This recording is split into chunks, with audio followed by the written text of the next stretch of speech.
Papa Chouche et Yannick Vicente, le castor qui rêvait d'avoir un ami. Connaissez-vous Victor ? Victor est un castor qui vit paisiblement avec ses parents au Canada. Il passe ses journées à construire des barrages, manger des crêpes de nénuphar et déguster des cocktails au jus de canneberge. Il aime bien sa vie, mais il se sent seul. Il a envie d'aventure, de nouveautés et surtout d'un ami avec qui discuter, jouer et rigoler. Un jour, il croise un troupeau de caribous. Le petit castor, qui ne voit jamais personne, pense que c'est une chance pour se faire des amis. « Bonjour tout le monde !» lance-t-il d'un ton enjoué, afin d'attirer leur attention. Hélas, les caribous l'ignorent. Ils jouent à la bagarre en cognant leur bois. Victor leur demande un peu plus fort. « Ça vous dirait qu'on devienne amis ?» Un caribou s'approche de lui d'un air menaçant. « Tu ne vois pas qu'on veut rester entre nous ? On n'a pas besoin d'un petit castor comme toi. Si tu veux un copain, il va falloir aller autre part, car ici tu n'en trouveras pas. » Seul sur le sable, les yeux dans l'eau, il se dit que le caribou a raison. Pourquoi ne pas partir ailleurs pour se faire un ami ? En fixant l'horizon, ses yeux tombent sur un bateau. C'est un signe. Victor a alors une idée. Il décide de construire un radeau, puis il embrasse sa famille tendrement et commence sa traversée. Il se dirige grâce à sa queue agile, tandis qu'il rame de toutes ses forces avec ses petites pattes. C'est un voyage très éprouvant pour un si petit castor. Il affronte de nombreuses épreuves, le froid, la faim et même une tempête qui aurait effrayé plus d'un vaillant marin. Mais pas Victor, car il est déterminé. Après de longues semaines d'expédition, il touche enfin au but. Il accoste sur une terre chaude, l'Afrique.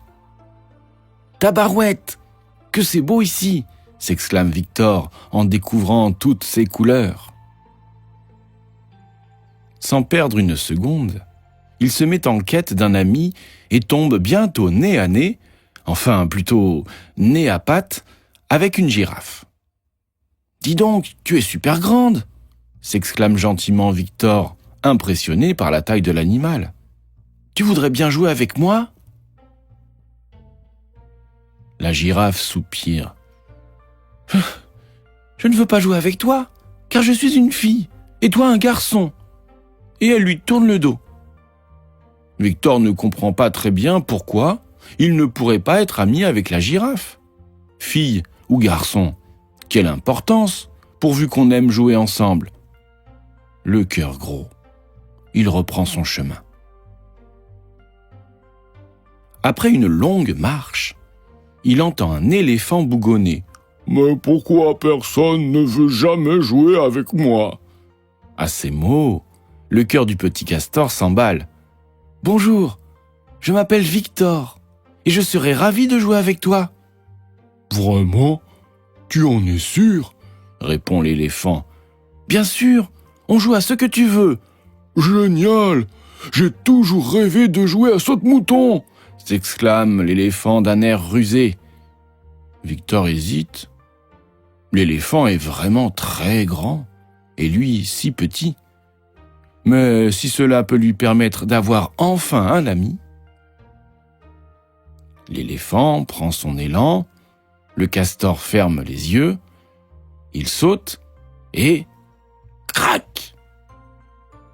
C'est le drame. En s'appuyant sur lui, l'éléphant a cassé net les pattes arrière de Victor. Crotte de gnou. De plus, l'éléphant est vexé. « Tu n'es vraiment pas très costaud !» lui reproche-t-il.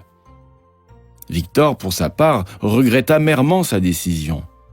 Il se promet de ne plus jamais tout accepter pour avoir un ami. Alors qu'il patiente chez le vétérinaire, Victor se retrouve à côté d'Antonin le pangolin. « Pourquoi tu es là, toi ?» lui demande-t-il. « J'ai été blessé à la patte par un chasseur, » murmure Antonin. « Mais tu ne devrais pas me parler, car tout le monde me déteste. » Sa réponse surprend Victor. « Mais pourquoi? Tu es tout mignon. » Antonin entreprend alors de lui raconter son histoire. Un jour, un homme a mangé un pangolin, comme lui, et cela a provoqué un immense bazar partout dans le monde. Depuis, même les animaux sont fâchés contre les pangolins, car leur vie à eux aussi a été chamboulée. « Et toi, que fais-tu en Afrique ?»« Oh, moi, j'étais venu chercher un ami, mais j'ai bien l'impression qu'il n'y a personne à l'horizon. Alors je vais rentrer chez moi. » Comme l'attente est longue, ils discutent et s'aperçoivent qu'ils ont beaucoup de points communs. Ils aiment tous les deux l'aventure, les cocktails et les blagues de Toto. Après avoir parlé pendant des heures, les deux amis ne veulent plus se quitter. Pour la première fois, Victor est comblé. Il a trouvé ce qui lui manquait. Avoir un ami, cela change la vie. L'amitié est un sentiment magique. Que l'on soit grand, petit ou d'une autre espèce, elle n'a aucune frontière.